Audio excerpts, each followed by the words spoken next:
Okay, so good job. Does anyone have any questions on paraphrasing before we kind of move on? Okay, so now we have been working on ways to avoid plagiarism, but we haven't sat down and said, so what is plagiarism? So when I say the word plagiarism, what word comes to mind?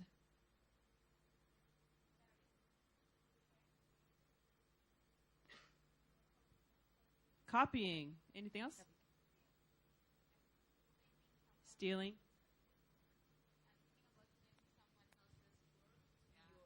Claiming someone else's work is yours. Yeah, so stealing, cheating, claiming someone else's work is yours. Yeah, so we understand what it is. And so how to avoid it is the three ways that we've just been talking about. When you show where you got your information, you have not plagiarized. So we have a comic here. Why has the little boy plagiarized? What do you think?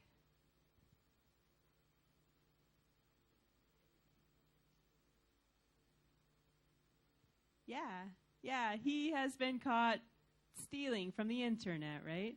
So his teacher caught him. Sometimes I feel this way at my university.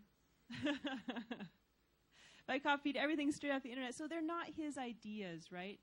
He needed to make a claim. What is his opinion? And then use the internet. The internet is a great tool. It's a source of information. It is open information that we can all access. But we need to use it as evidence. And we need to paraphrase it or summarize it or directly quote it and say where we got that information. And then it's totally fine. Okay. So we are going to give you a little activity to talk a little bit more about plagiarism and ways that you might run across it or see it in your own writing or in someone else's writing. So in your packets that you got at the door, there should be one that says different types of plagiarism. It has these boxes of text on it.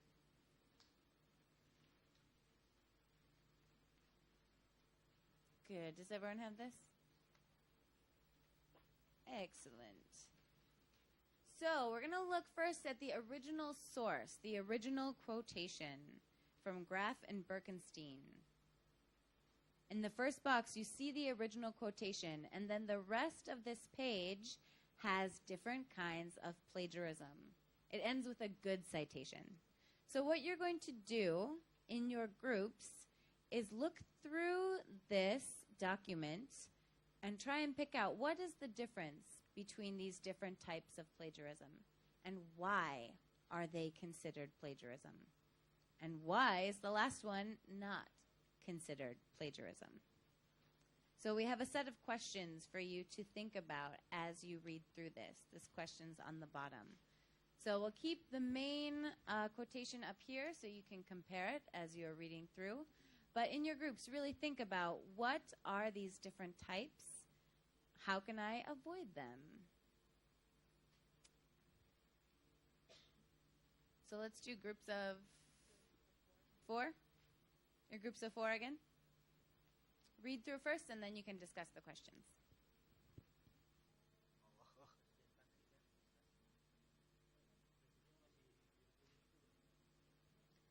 So just checking in. What are the different types of plagiarism mentioned here? What's the first one? Word for word. What does that mean? What are you doing if you are word for word plagiarizing? Good. Just taking all the words and putting them into your own text. What do you need to do if you want to take exact phrases from someone else and put it into your text? Quotation marks and? Good. Author, year, page number, depending on your citation style. Good. So that one's pretty basic, right? We know that's plagiarism. That's pretty clear cut. How about patchwork plagiarism? What's going on there?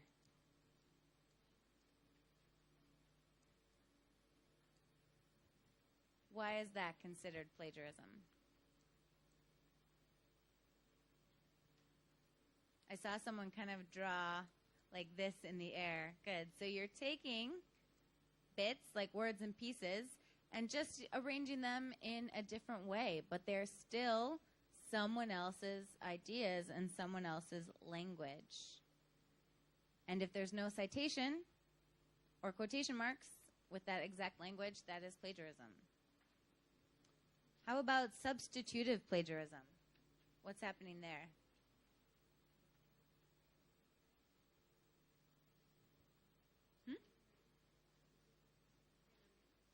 Good. Synonyms. Someone is creative with a thesaurus. They're picking out words and changing those words to synonyms. But the phrasing and the idea all come from the author's original language. So again, it would be plagiarism. So take a minute and we'll talk about these discussion questions in your groups. So we'll give you about 5 minutes and then we'll come together one more time.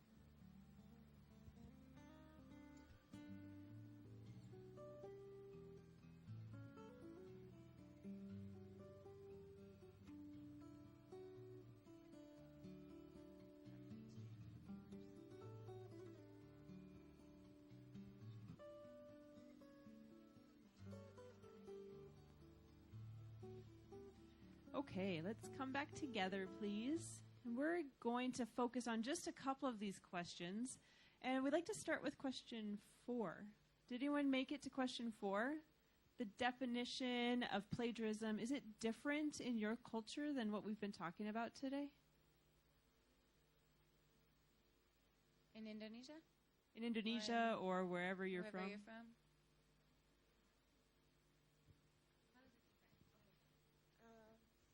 So actually in Indonesia, this is my first time knowing or hearing kinds of plagiarism, because in Indonesia basically we just call it plagiarism, but word by word, or we don't have any specific definitions. Oh, interesting. Anybody else like to talk about, up until now, what did you think about plagiarism? Or what was it like when you were in high school or college or anything? So I taught in Korea for about 5 years, and there was actually a different idea about what it meant to use someone else's writing in your writing. So students would use information from like Aristotle or someone else who was really famous, and they thought that I was smart, so I knew what that reference was. So it just did not occur to them that they had to cite their sources. It would be insulting to me as the teacher who knows, right? So the students didn't feel they needed to cite. So that is a cultural difference about what information needs to be cited. So the information we're presenting today is just the international journal standard of what plagiarism is and how to avoid it. So if you're looking at an international journal and you're trying to get published, these are the rules that they will follow. So how can you avoid plagiarism? Moving on to question 6. So knowing all we know now about the different types, about how to paraphrase well, what can you do to avoid plagiarism in your writing or your students' writing? What can you do? Keep practicing writing? All right, good. Plagiarism checker online. Good. Plagiarism checker. How about Leah's method of learning it and then setting it aside and writing in your own words? That's good too. It's tough, but the more you do it, the easier it gets. So if you make it a habit, it's a good way to avoid taking the words and accidentally substitutive or patchwork plagiarizing. Good. Any other ideas?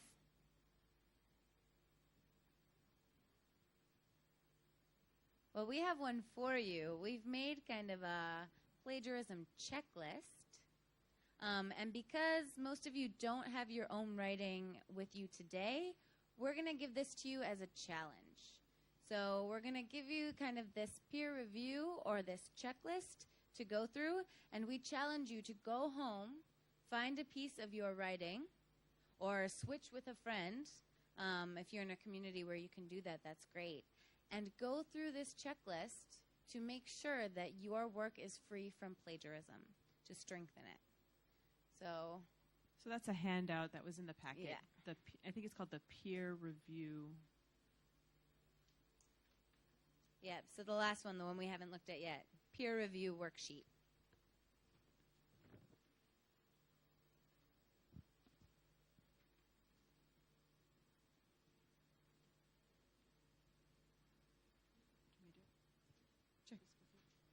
So when you're at home, when you're doing this, keep this around. You can use this again and again. But it's a good thing to go through and write, like we talked about at the beginning with claims and evidence, break it down to that very first step. Find out where are your claims or where are your peers' claims and mark them. Find those claims so you know where evidence is needed. And then find the quotes and the paraphrases. So it's always good to mark up your paper, you know, like go through it. You can write another clean copy later, but mark this up. Find the quotes and the paraphrases and underline them. And if you come across one that seems like it might be substitutive or patchwork or something is a little fishy about it, mark that and go back and fix that. And then we have some questions for you to think about as well, kind of as you're analyzing, going through. All right. So yeah, just this checklist you should apply to your writing, especially direct quotations. How many paraphrases do you see? Are all the sources correctly cited? That's what we talked about a little earlier. Am I supposed to use APA? Am I supposed to use MLA? Am I supposed to use Chicago? And number 9 and number 10, these are for a peer that you have maybe in your faculty or maybe a friend who can read your paper for you. And they're asking, what did your peer learn from your paper? Your paper should have a main idea that is supported by claims and evidence. So your peer should be able to identify that. And then number 10, does it show that the author understands where their voice is in the field? This is what I talked about at the very beginning. Does it show that you have a claim that fits into the conversation about what your research or what your literary review is trying to say? Good. So keep this on hand, and then we'll just transition. If you guys have any questions for us, we'll open this up to a Q&A session about what we talked about today, your concerns about plagiarism. Yes.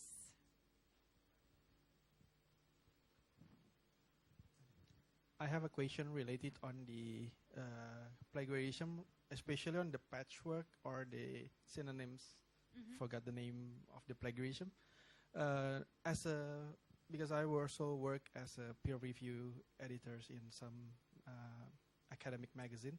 So I'm considering because in Indonesia, normally people use Indonesian language, but actually some of them is actually copied from English journals and they translate to Indonesian and they make it like their own ideas.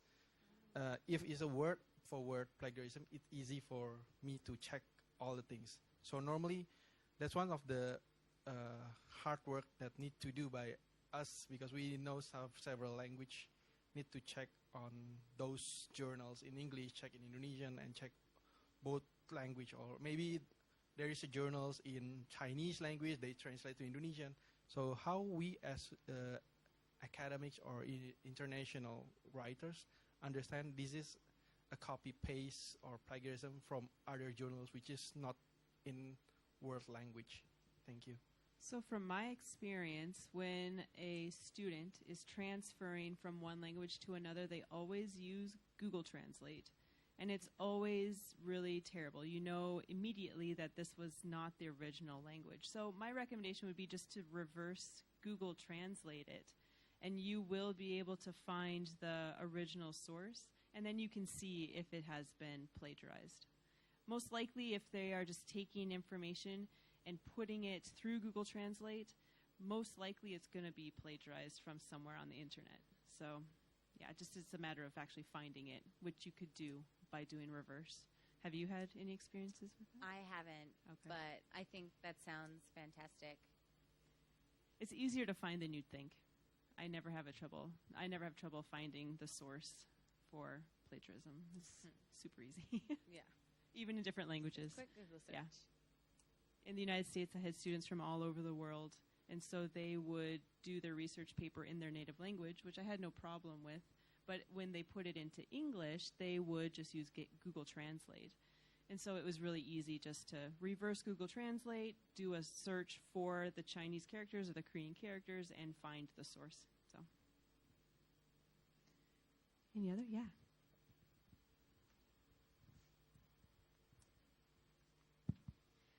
Maybe this is a bit out of topic. For example, if I attended the presentation and I have to write a conclusion in a magazine. So normally the presenter will bring one page of abstract and he will also give the presentation copy. When I put it in a report, can I take it from the abstract and the presentation? Is it called also plagiarism? So what we talked about today goes for all kinds of sources. So we talked today about taking information from written sources, but if you are citing what someone said in a presentation, you also need to cite who said it, when it was said, and these kind of, again, it depends on your citation style, MLA or Chicago, but there is a procedure in every citation style for citing presentations or videos or radio programs. So yes, anytime that you are taking someone else's ideas and writing it, you still need to cite it. Otherwise, it can be plagiarism. Yeah. Good question. So far, we haven't. We've been talking about taking someone else's ideas. How about taking our own ideas, which is called self-plagiarism? So how should we avoid? Sometimes some writers refer to their previous articles, papers published in journals or magazines, and then do we really need to, paraphrase or re-paraphrase our own ideas? It seems really silly, but yes, you do. You can plagiarize yourself. I used to work as a technical editor, and so all of the engineers that I worked with had hundreds of papers written, and some of them had copyrights for their for the actual device that they had made. So they had written a paper about how to write it, and they would reference it again and again and again in future papers. And as an editor, I was constantly telling them, you need to cite yourself. You need to cite yourself. So yes, if you have something that has been published, then it is its own entity, even though it's you that wrote it. So if you're going to write another paper down the road and you want to use information or use what you have found, you cite yourself. And it's good because you get a citation credit on the internet. So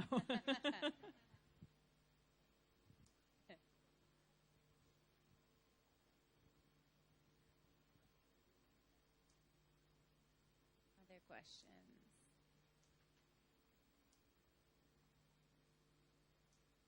So do we feel good about not plagiarizing? Yeah? It's tricky. I know, it's super tricky. Shall we? Yeah. Just do a photo session? Yeah. Let's do it. What time is it? 3, 5? 5 after? Okay. Is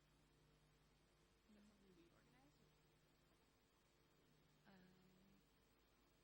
Think they do? Okay, so if there are no more questions, that's it for us. We'd be happy to answer one-on-one questions. If you don't feel comfortable talking in front of the group, just please come find us. And thank you so much for coming. This has been a really wonderful experience. Thank you.